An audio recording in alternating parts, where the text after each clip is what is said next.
president has been working on this idea for a while behind the scenes now.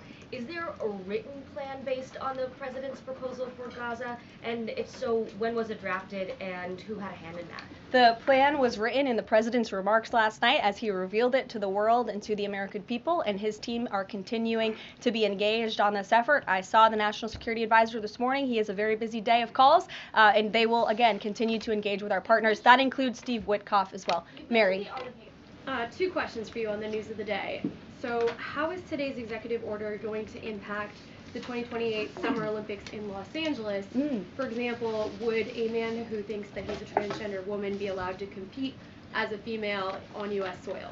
It's a very good question, and the president has actually mentioned this, that he does expect the Olympic Committee and the NCAA to no longer allow men to compete in women's sports. And I think the president, with the signing of his pen, starts a very public pressure campaign on these organizations to do the right thing for women and for girls across the country. Again, this is an incredibly popular position. There have been many notable female athletes who have had the courage to speak out against some very powerful institutions in this country. They deserve to have a voice and a say. The president is bringing their voice to the highest level at the White House this afternoon, and he expects these organizations to comply with this federal executive order that he'll be signing today. Thank you. And one more. On media coverage of this executive order and the topic in general, what's the White House's view of framing that calls men transgender females or similar rhetoric coming from organizations like the ACLU and GLAAD? Well, it's been very clear. The policy of this administration is that there are only two sexes,